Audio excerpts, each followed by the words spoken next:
titulares. En Santa Elena, un helicóptero de la Armada se accidentó y dejó 2 muertos. Ministro visitará Paute y Mazar para constatar mantenimientos de las hidroeléctricas. CNE publicó calendario electoral para las elecciones generales 2025. Retiran escombros y limpian la calzada para habilitar la vía Cuenca-Molleturo. Un policía municipal fue acribillado en Portoviejo, Manabí.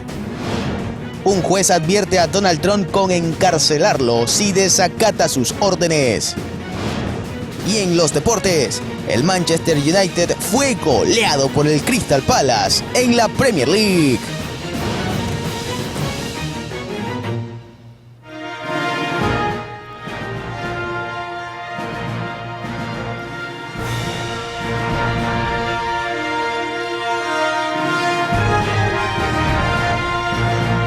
Buenas noches y bienvenidos a este inicio de la jornada informativa en la emisión estelar.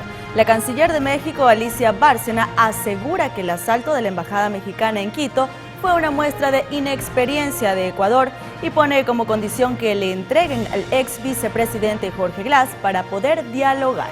Empezamos.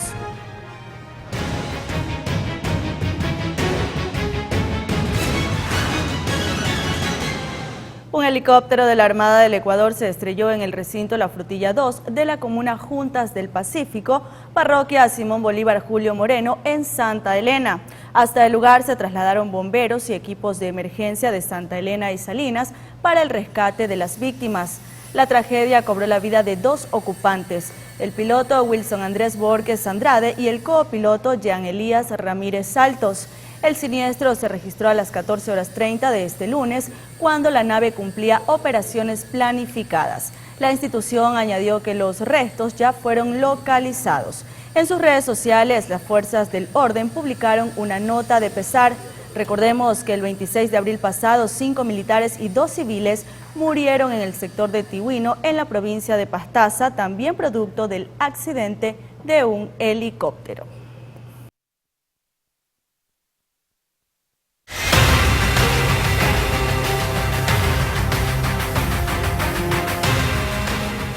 Manabí, Los Ríos y Guayas siguen registrando muertes violentas. En uno de los casos, un policía municipal fue asesinado cuando se movilizaba en una motocicleta por el sector de El Guavito.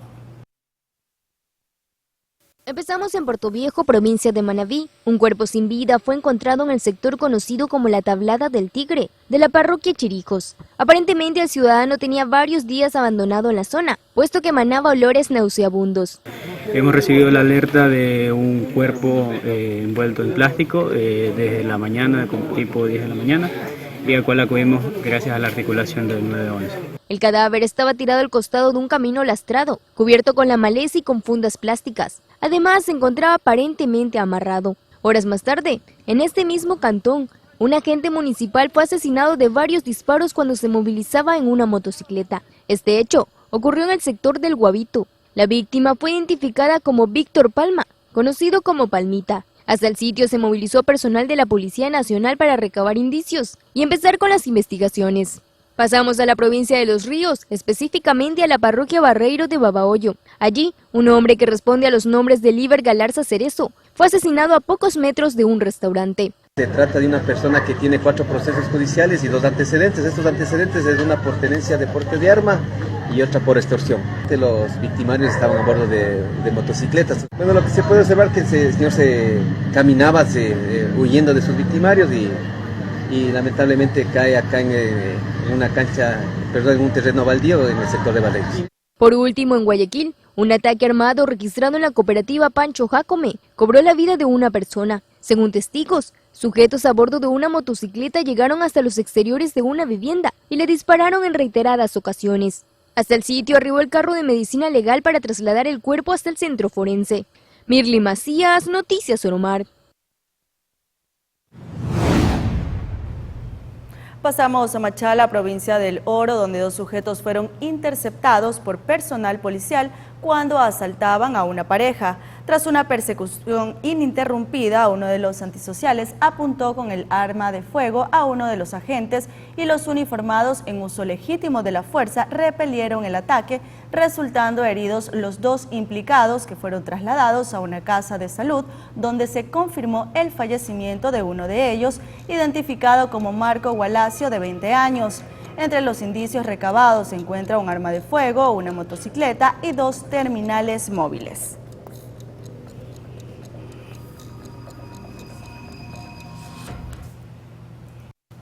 Una situación similar se reportó en Cuenca, provincia de La Suay. Un presunto delincuente fue abatido por la policía en el sector El Arenal.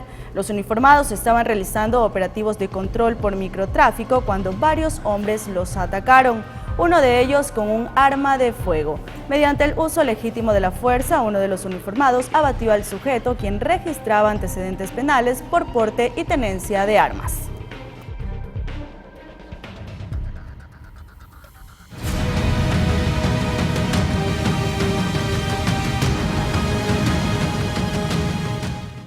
Próximamente, Ecuador contará con una oficina de las Naciones Unidas contra la droga y el delito para ejecutar 6 compromisos conjuntos entre el país y ese organismo.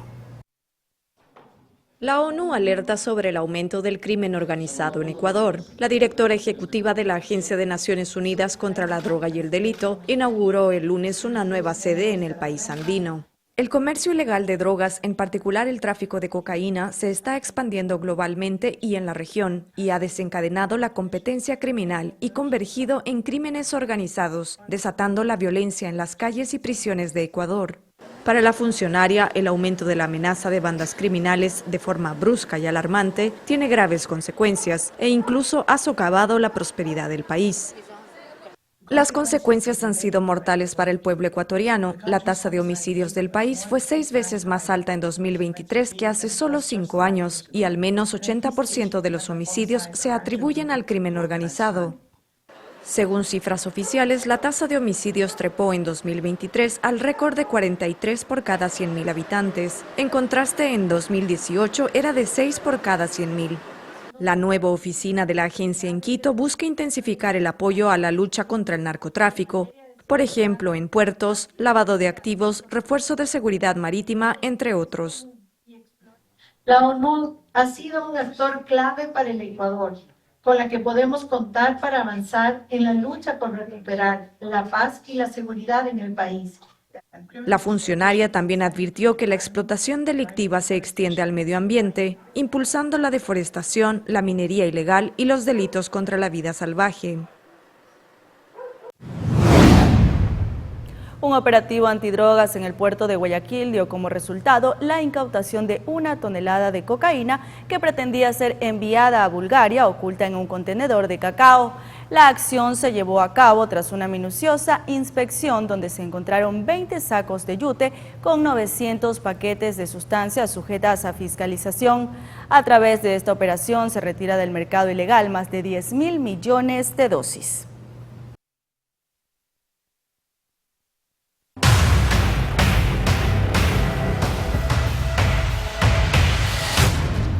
Revisamos la situación eléctrica del país porque desde Guayas, el ministro encargado de Energía, Roberto Luque, anunció el proceso para la recuperación de 127 megavatios adicionales que provendrán de las centrales de la costa. Además, explicó sobre la situación de la Coca-Codo Sinclair. Dentro del plan tenemos 127 megas indisponibles que los vamos a poner en recuperación en Guayas, en general, en las estaciones de Guayas, entre Aníbal Santos, Álvaro Trinajero, Trinitaria, Santa Elena y Gonzalo Ceballos, 127 megavatios adicionales en los siguientes 4 meses proyectados. He pedido aquí a la gente de SELEC y ahora nos vamos a CENEL también que aceleren ese cronograma por el tema del estiaje que se viene el mes de septiembre. Mañana vamos a estar en la hidroeléctrica de Pauta y Mazar, justamente constatando los mantenimientos que se hagan para que no queden indisponibles. Esto que tenemos megavatios indisponibles en un contexto de una crisis energética sin precedentes es inadmisible, y mucho de ello se ha dado en parte por falta de mantenimiento, pero también por falta de atención de las autoridades y la falta de sentido de urgencia y empatía con la gente que necesita tener energía eléctrica como un servicio básico, ¿no? Cuando ayer yo di el anuncio, Coca-Codo estaba fuera de operación por altos sedimentos. Después de unas horas en la noche ya entró en operación y ahorita Coca-Codo está operando normal.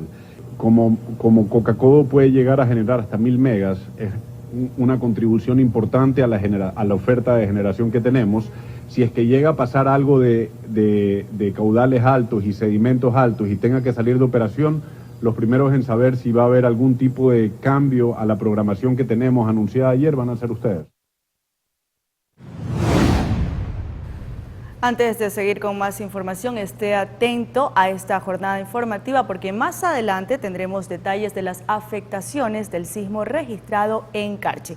Por ahora continuamos con más noticias y es que la tarde de este 6 de mayo el Consejo Nacional Electoral hizo público el calendario para las elecciones generales de 2025. Está previsto que las inscripciones de las candidaturas sean entre el 13 de septiembre y el 2 de octubre de este año, mientras que la campaña entre el 5 de enero y el 6 de febrero de 2025, es decir, el sufragio general sería el 9 de febrero de 2025 y en caso de haber segunda vuelta, los ciudadanos deberán acudir a las urnas nuevamente el 13 de abril. En temas legislativos, la fiscal Diana Salazar acudió a la Asamblea para informar sobre los avances del denominado Plan Fénix. La fiscal general del Estado, Diana Salazar, compareció este lunes ante la Comisión de Soberanía, Integración y Seguridad de la Asamblea Nacional. El objetivo de esa comparecencia fue informar dentro de las competencias de la Fiscalía los avances relacionados con el Plan Fénix propuesto por el actual gobierno de Daniel Noboa. Para nosotros poder hacer un análisis estadístico y ver la evolución de los casos de criminalidad que se han podido atender efectivamente, para saber más o menos cuáles son las acciones que debe emprender también la legislatura en materia de cambios en la ley. La mencionada reunión fue declarada como reservada. Además estuvieron presentes en la mesa el presidente de la Corte Nacional de Justicia, José Swing, y el titular del Consejo de la Judicatura, Álvaro Román. El Plan Fénix fue propuesto por el jefe de Estado, Daniel Noboa, con la promesa de acabar con la violencia en el país. Uno de los objetivos, según el régimen, es luchar contra el terrorismo y el crimen organizado. Aunque los promotores del Plan Fénix se han mantenido en reserva, desde que se anunció su ejecución, el gobierno ha desplegado policías y militares en las calles. Ha dispuesto estados de excepción y declarado conflicto armado interno. Sí han habido mejoras, pero sin lugar a dudas hay un planteamiento general de todavía fortalecer aún más las acciones de la parte preprocesal, por ejemplo el tema de la Fiscalía, el tema de los juzgados. Hay una inversión importante que tiene que hacer el Estado ecuatoriano para poder incrementar la cantidad de personas en el sistema de justicia, porque generalmente pues digamos el trabajo, sobre todo por estos altos índices de criminalidad, se han incrementado, la carga preprocesal y procesal se ha incrementado. Además, durante el gobierno de Daniel Noboa, la Fiscalía ha destapado casos de corrupción vinculados con la justicia y el narcotráfico, como el caso Metástasis, Purga y el caso Plaga. En este contexto, Diana Salazar también fue llamada por la Comisión de Fiscalización para el próximo 13 de mayo. En este proceso, deberá comparecer para hablar sobre los casos León de Troya y La Madrina. El caso La Madrina involucra a Tania Varela, quien se desempeñó como comandante general de la policía en 2022. Sobre el caso León de Troya, la Fiscalía, en cambio, comenzó a rastrear una supuesta organización delictiva dedicada al envío de drogas al extranjero, operando especialmente en las provincias de Manabí y El Guayas. En Quito, Juan Correa Rodríguez, Noticias Oromar. Este 6 de mayo, el Consejo de Administración Legislativa CAL suspendió por 60 días y sin sueldo a la asambleísta de la Revolución Ciudadana, Mónica Palacios, por presunto acoso laboral a un funcionario legislativo que prestaba sus servicios en el Bloque de Acción Democrática Nacional ADN. La resolución fue aprobada con 5 votos a favor y 2 en contra. En el documento se concluyó que la legisladora Palacios incurrió en la falta administrativa muy grave dispuesta en el numeral 6 del artículo 171 de la Ley Orgánica de la Función Legislativa por comportamientos que se ajustan a la figura del acoso laboral.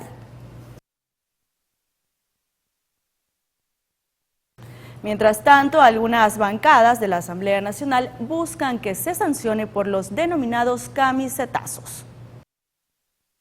La Comisión de Justicia aprobó para primer debate del Pleno 66 cambios a la ley que rige a la Asamblea Nacional. Ahí constan reformas al artículo 115, que recoge actualmente 7 motivos para la destitución de los legisladores. Los miembros de la bancada de la Revolución Ciudadana, por ejemplo, buscan el cese de funciones para los legisladores desertores a su tienda política. Quieren incorporar la cesación de funciones para los legisladores que abandonen o sean expulsados de las organizaciones políticas que auspiciaron sus candidaturas.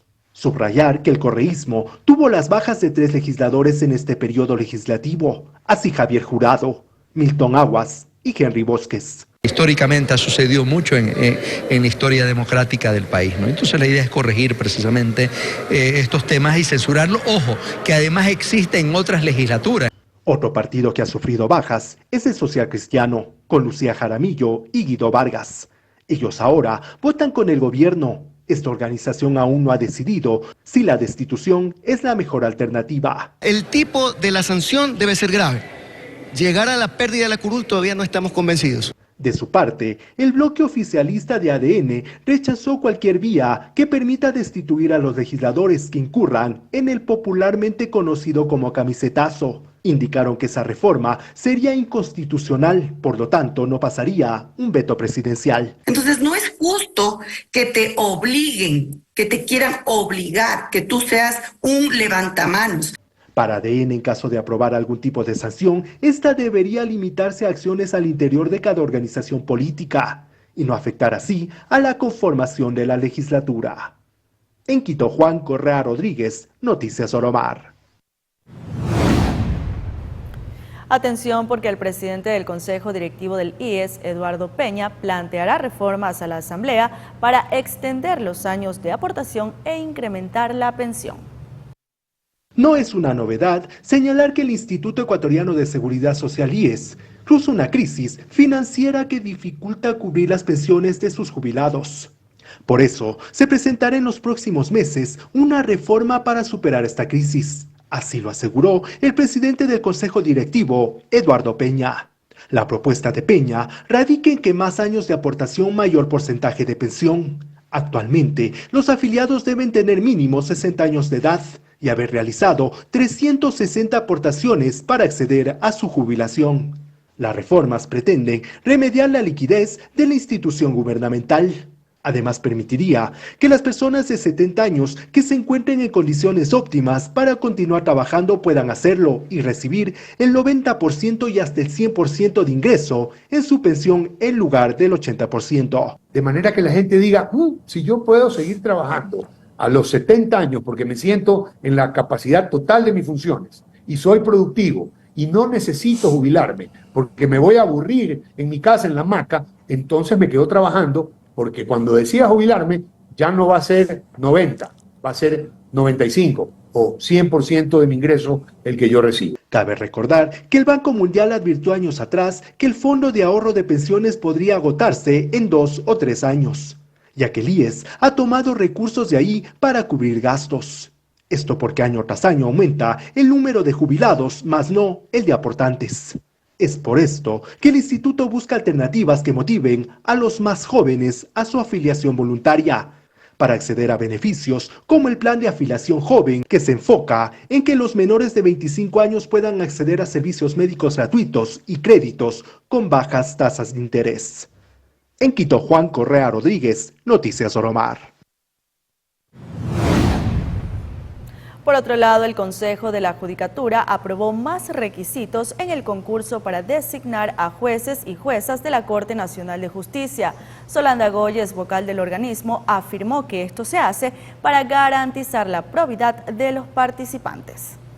Uno, el que tiene que ver con la cantidad, es decir, relacionado con la productividad que han tenido los jueces y juezas en este periodo. 2, el de la calidad, que tiene que ver con el desempeño de los jueces y juezas durante este periodo, y también el de la probidad. Y a partir de varias reformas tenemos ya el establecimiento de que se tienen que aplicar pruebas de confianza. El presidente de la República, Daniel Noboa, oficializó el nombramiento de Vicente Aguad como el nuevo gobernador del Guayas. Esto lo hizo mediante decreto ejecutivo número 243. Aguad previamente se desempeñó como viceministro de Seguridad Pública en el Ministerio del Interior. Entre los desafíos del funcionario está trabajar por la seguridad que aqueja a esta provincia, que actualmente se encuentra bajo un estado de excepción en respuesta a la persistencia del conflicto armado interno. La medida tiene una duración de 60 días y también rige en El Oro, Los Ríos, Manabí y Santa Elena.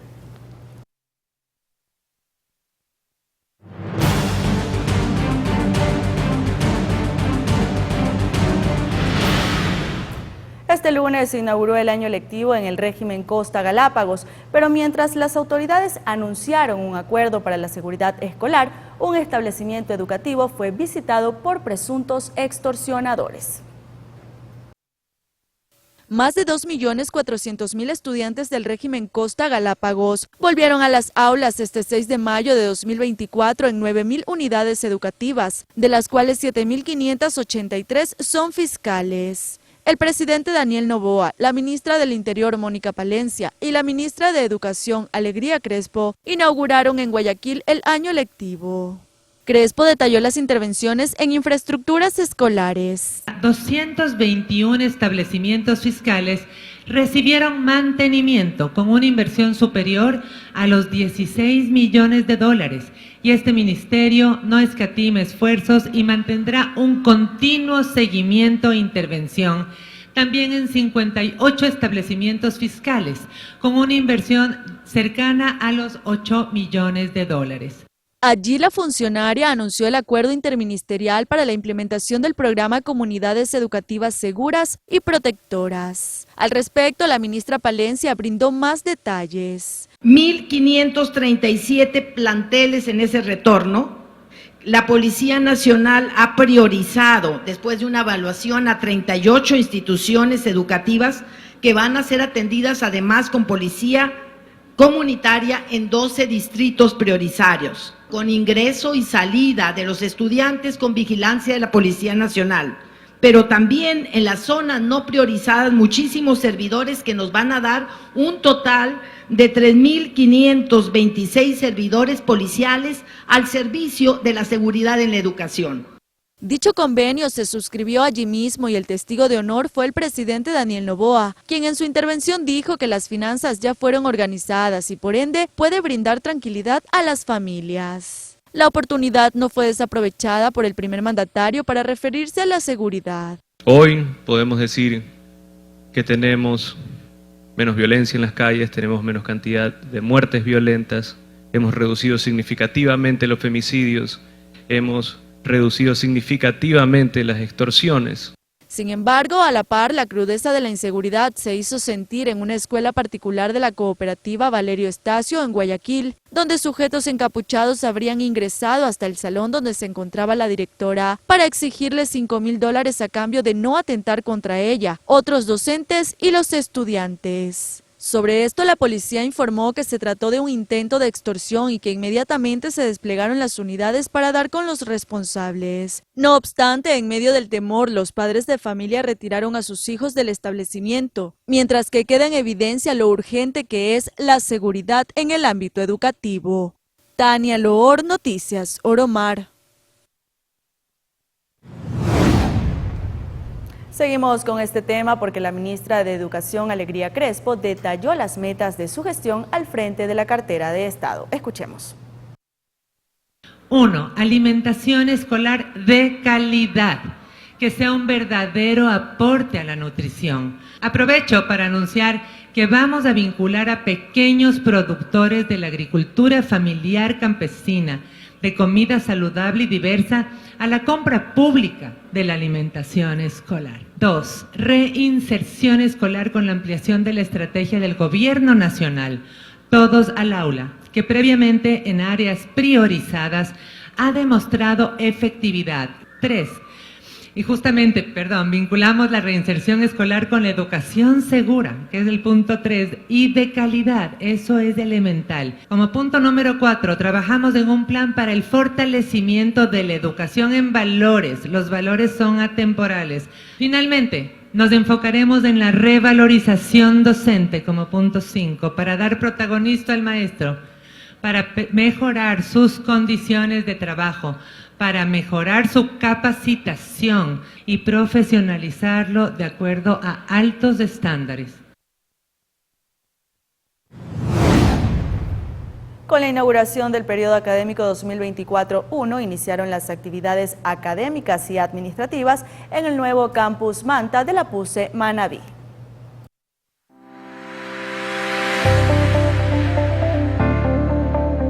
Luego de 6 meses desde su evento de colocación y bendición de la primera piedra, los 2 primeros edificios de lo que será el Campus Manta abrieron sus puertas para recibir a los primeros estudiantes que inician el periodo académico 2024. Con la inauguración de este periodo académico, iniciaron las actividades en el nuevo Campus Manta de la PUCE Manabí, el edificio administrativo y el primer edificio aulario, que forman parte de la fase 1 de la construcción del campus, recibieron a estudiantes, padres de familia e invitados, quienes pudieron recorrer las instalaciones que cuentan con una infraestructura moderna y aulas totalmente equipadas. Ustedes pueden ver que los laboratorios están prácticamente listos. Ahorita están listas 10 aulas y aquí tenemos matriculados 110 estudiantes, según lo que me ha dicho el señor prorector. Para este semestre iniciaron sus clases 8 carreras de la oferta académica, entre las que constan medicina, negocios internacionales, derecho, alimentos, software, psicología clínica, arquitectura y biología marina. Es un gran desafío y estamos muy felices para los estudiantes puedan lograr sus objetivos alrededor de esto, de la profesionalización. El reto es tener en este campus 10 carreras. Ustedes saben que la PUCE hace poco, un poquito más de un año, ya abrió medicina. Un pueblo que no tenga salud y que no tenga educación está destinado a tener un progreso mucho más lento. El evento contó con la participación del doctor Hugo Navarrete Zambrano, vicerrector de Investigación, Vinculación e Innovación de la PUCE, la doctora Carmita Álvarez, consejera académica del CES, el monseñor Eduardo Castillo Pino, arzobispo de Portoviejo para Manabí, así como de autoridades de la alcaldía de Manta, entre otras. Cabe recalcar que la construcción del segundo edificio aulario correspondiente a la fase 2 del proyecto se prevé concluya a mediados de 2025. María José Pino Argote, Noticias Oromar.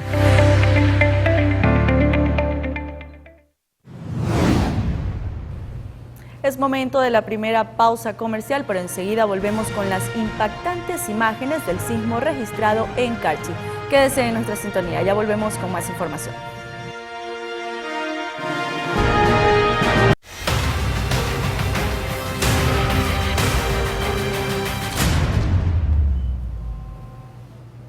(21:32). Gracias por seguir en nuestra sintonía. Cuantiosos daños materiales dejó el aluvión registrado en el kilómetro 14 de la vía Cuenca-Molleturo el pasado sábado. Algunos enseres transporta en su motocicleta Danilo Gamarra, uno de los afectados por el aluvión del último sábado en Sayausí. Lo más importante, llevar lo que es las cosas para poder cocinar, por ejemplo, sartén eléctrico que tenemos, porque la cocina no la podemos pasar, cosas así básicas. Mientras pasa la emergencia, él, su esposa e hijas se encuentran alojados en la casa de un familiar en el centro parroquial, luego del susto que tuvieron que vivir en su comunidad hace ya 2 días. Perforó el agua la tierra y el agua pasó por debajo de la casa y muchas pérdidas materiales no hubo en este caso en mi hogar. Pero sí susto, más que todo, salvaguardar la familia, más que todo. Sus vecinos no corrieron con la misma suerte. Julia Guayas detalla cómo el deslave ha afectado a varios sectores. Lo hace mientras se traslada a pie a la ciudad. A vender un poquito de trucha. Y a pesar del agua, pasar del agua, pasar de los derrumbes, que estamos de los derrumbes, uno está arriba, otro aquí. Pero ya, así tenemos que tenemos que luchar, pues ya no nos queda más. Ya. ¿Cuántos derrumbes más arriba tenemos? Hay uno más. Se habla de que producto de las fuertes lluvias en las últimas 48 horas, más de 12 kilómetros de la vía Cuenca-Molleturo, el Empalme, resultaron afectados. Ya vemos la zona cero, donde continúan los trabajos para el retiro del material. En el sitio se encuentra maquinaria del Ministerio de Transporte y Obras Públicas, Prefectura de la Suay, Alcaldía de Cuenca y del GAT parroquial. Es que más de 10.000 metros cúbicos cayeron hacia la calzada. Ojalá se arregle el paso, pues lo más pronto para poder uno pasar con los guaguas de la escuela. Con eso mis guaguas estudian abajo en la Santa María. Entonces es más un problema que tenemos aquí. ¿Cómo hizo con sus hijos? Nada, ahora están encargados acá abajo, por el lado Marianza. Además de personal de la Comisión de Tránsito del Ecuador por disposición de gerencia del EMOV-EP, en el lugar están agentes uniformados y 3 patrulleros para transportar a la gente. Aquí serán unas 80, 90 personas que hemos transportado en diferentes, de aquí para Cuenca y de Cuenca para las 2 chorreras, con personas que han estado yendo hacia el trabajo. Y estamos colaborando a pasaje y que lleguen ya donde haya servicio público. Según fuente oficial, se continúa levantando información de los daños materiales. Ya vemos por acá esta vivienda que fue arrastrada. Se trata de un inmueble de madera y adobe. Las imágenes dan cuenta de cómo parte de la estructura cayó durante las últimas horas. Sobre este mismo tema, según el alcalde Cristian Zamora, el retiro de escombros y la limpieza de la calzada se realizará por fases. Lo más probable, a decir del alcalde Cristian Zamora, es que hasta este miércoles 8 de mayo se habilitaría la vía Cuenca-Molleturo, una vez finalizada la remoción de escombros tras el aluvión en Sayausí. Está limpio el paso para los vehículos, pero el tema de los ductos, de las orillas y de todos los temas que tienen que darse a lo largo del paso de las aguas, obviamente esos son trabajos que van a seguir dándose en los días subsiguientes, así también como el retiro del material. Se prevé que los más de 10.000 metros cúbicos de material que cayeron sobre la calzada en el kilómetro 14 sean colocados en un terreno de la misma zona. Y en los días subsiguientes, tanto la prefectura cuanto la municipalidad van a comenzar a llevar a los lugares de stock de materiales que tenemos. Es así que no se ha considerado la declaratoria de emergencia. Sin embargo, hay prioridades: los kilómetros 14 y 11 de la vía a la costa. La preocupación primaria es poder generar la conectividad entre Cuenca y Guayaquil, sobre todo por todos los temas comerciales que eso implica, y por eso nos enfocamos en los puntos de mayor incidencia, y luego de eso obviamente iremos a todos los puntos. Según información oficial, hay varias familias afectadas, entre ellas contó Zamora, que se resisten a salir de sus viviendas. Tenemos un albergue previsto, todavía no ha sido necesario porque no hay damnificados como tal, más bien las personas que sí han sido afectadas han ido a casas de familiares, como expliqué hace un momento, pero de todas maneras tenemos la contingencia prevista precisamente en el centro parroquial de Sayausí, en una escuela, para poder actuar de manera inmediata en caso que se llegare a necesitar. En tanto que, señaló el burgomaestre, las previsiones de precipitaciones en los próximos días no serían de la magnitud del pasado fin de semana. Ante el temor de locales y autoridades sobre lo que podría suceder, sobre todo en quebradas. Hemos dado prioridad justamente a todos los lugares que presentan con mayor recurrencia este tipo de inconvenientes. Por ejemplo, en Marianza, en diciembre ya fue intervenido y asimismo se va interviniendo progresivamente. Con esto se aseguró que lo sucedido en la parroquia Sayausí fue algo extraordinario, que ocurre cada 70 años, con un impacto inferior con relación a lo sucedido en Marianza en marzo del 2022. Y más bien esto lo que nos debe llevar a pensar también es en la corresponsabilidad, sobre todo de quienes viven en estas zonas, del cuidado de los cauces de agua, de no taparlos. Y para concluir, quizá la pregunta es ¿por qué hoy en día la capital azuaya se inunda rápidamente? Zamora manifestó por las consecuencias del cambio climático.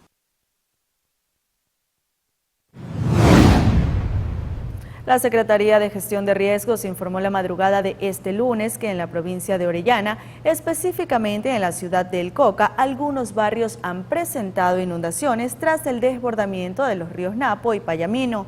Los puntos afectados son El Rancho, Moretal, Julio Llori, 6 de diciembre, 27 de octubre, Guadalupe La Riva y Luis Guerra, calles Ambato y Alejandro La Vaca. Ante esto, Riesgos decidió suspender las clases presenciales y activar los albergues en la ciudad del Coca.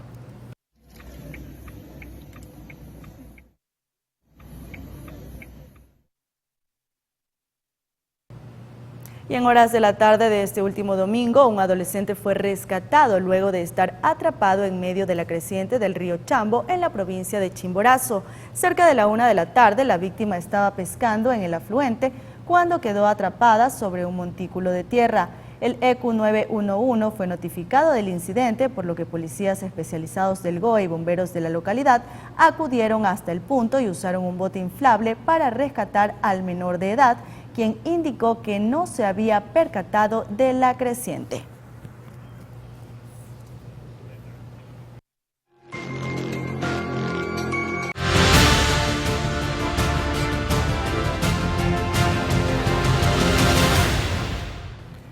...64 personas fueron detenidas en el feriado por conducir en estado etílico. La mayoría de estos conductores fueron aprehendidos en Cotopaxi, Manabí, Los Ríos y Pichincha.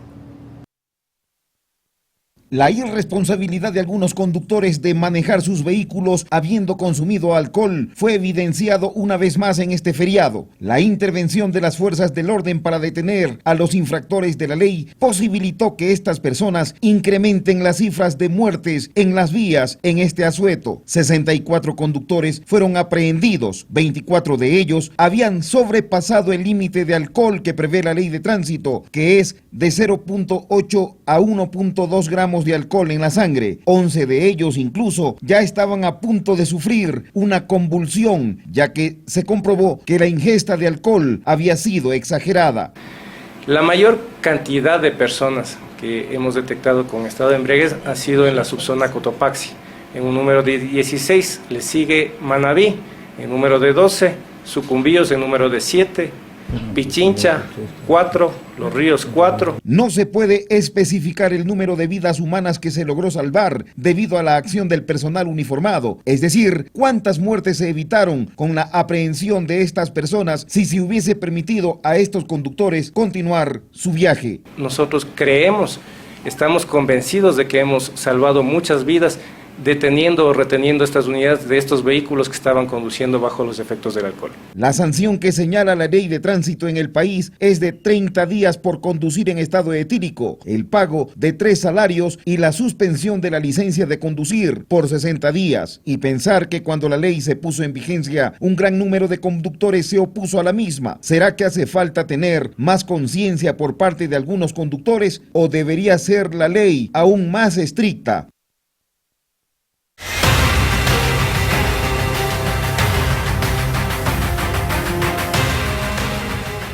En Guayaquil, la policía detuvo a alias Chaparro, quien tenía secuestrado a un adulto mayor y su nieto.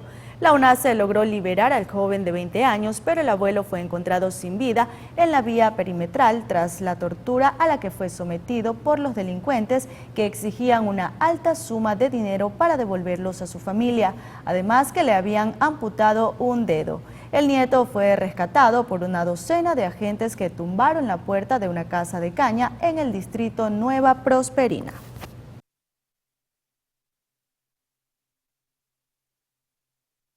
Pasamos al Cantón Durán, donde se capturó a una mujer que tenía en su poder armas de fuego que presuntamente eran alquiladas a organizaciones delictivas.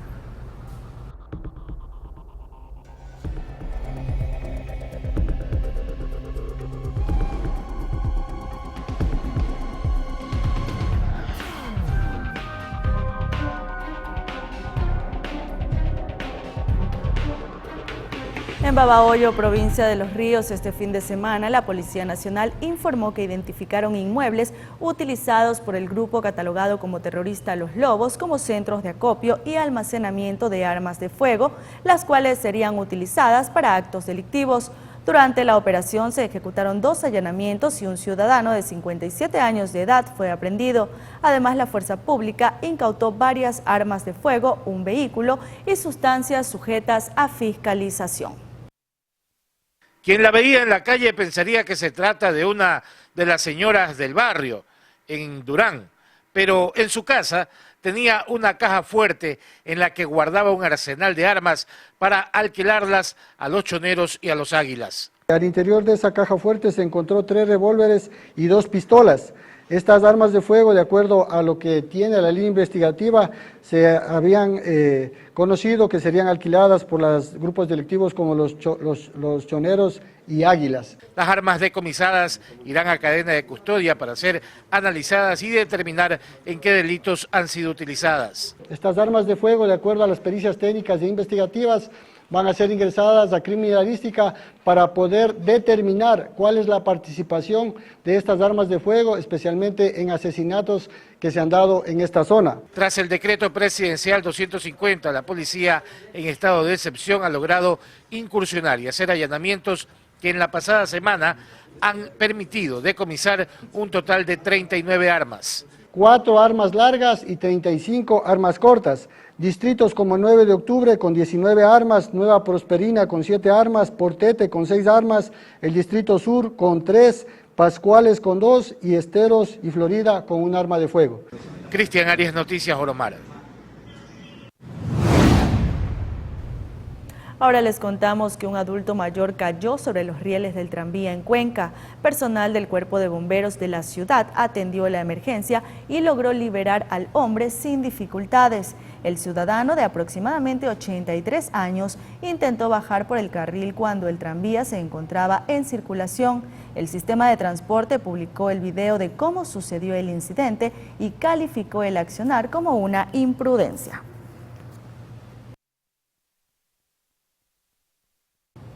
En otro tema, en el cantón San Borondón de la provincia del Guayas, se llevó a cabo la entrega de 165 escrituras con el objetivo de legalizar los terrenos y que así los ciudadanos puedan proteger sus bienes. Esto en el marco de la Ley 88/2007 y las ordenanzas que regulan los asentamientos sobre suelos urbanos y de expansión urbana del cantón. Esto se realizó en los sectores de Puntilla, La Barranca, Buijo Histórico, Tarifa, Miraflores, Tarifa Antiguo, 10 de agosto, San Francisco, Barrio Unión y también en la cabecera cantonal. También vayan allá a atender a ustedes. Una ciudad que permanentemente... Bueno, un proyecto que lo hemos impulsado desde la Alcaldía de San Borondón ya hace algunos años atrás. Son más de 3.000 beneficiados en esta administración municipal y que estamos comprometidos para brindar esa seguridad, esa tranquilidad a cada familia sanborondeña, entregándole sus títulos de propiedad, la legalización de sus terrenos. Muchas familias que vivían con el miedo de no saber a quién iba a quedar su patrimonio, hoy con estas legalizaciones que estamos entregando, con estas escrituras que damos a más de 65 familias el día de hoy, brindamos tranquilidad, brindamos seguridad a las familias sanborondeñas.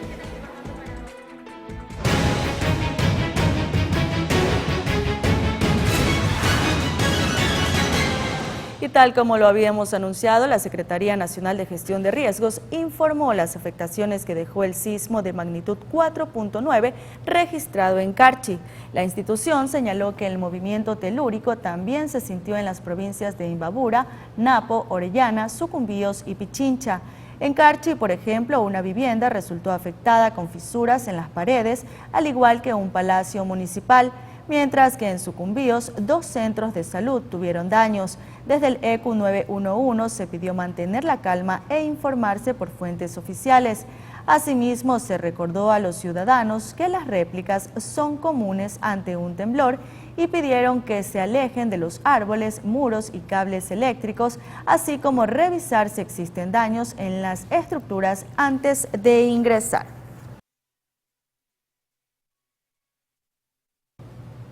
Mientras tanto, gobiernos autónomos descentralizados presentaron la Cumbre de Inversiones de Ecuador 2024 como una fórmula que posibilite la ejecución de más de 440 proyectos en todo el país.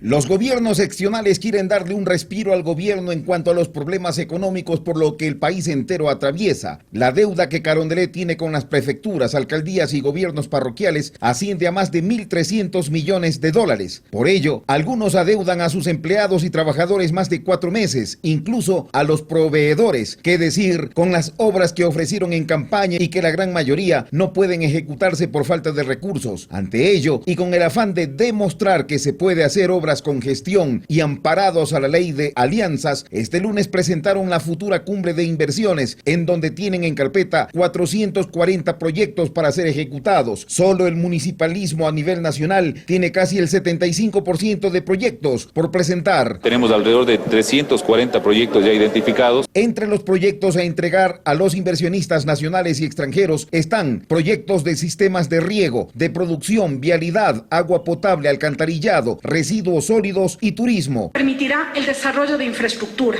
que es fundamental para el desarrollo sostenible de cualquier país. La Unión Europea apunta a proyectos de movilidad urbana, inversiones verdes y digitales. La meta que tenemos es de movilizar hasta 1.000 millones. El próximo mes, Cuenca recibirá a los titulares de los gobiernos autónomos descentralizados que hablarán pero con proyecto en mano para aprovechar esta cumbre de inversiones en donde se pone de manifiesto el poder de cada uno de los gobiernos autónomos para presentar documentos que avalen las reales posibilidades de que su parroquia, municipio o prefectura avance y no se quede estancada en un discurso de penas, lamentos y de quejas. Y de este modo, Tania, amigos del Indy, llegamos a la parte final. Pero Tania, ¿tienes planes para el día de mañana? Bueno, te cuento que después del noticiero me voy a quedar viendo la gran final de BLN, aquí por la pantalla de Oro Mar. Va a estar espectacular, no me la puedo perder, así que ustedes también tienen que estar enganchados el día de mañana, 7 de mayo, con la gran final de BLN. Nosotros nos vamos. Así es, a las 10 de la noche no se lo pueden perder. Gracias, como siempre, por iniciar su semana con nosotros. Muy buenas noches.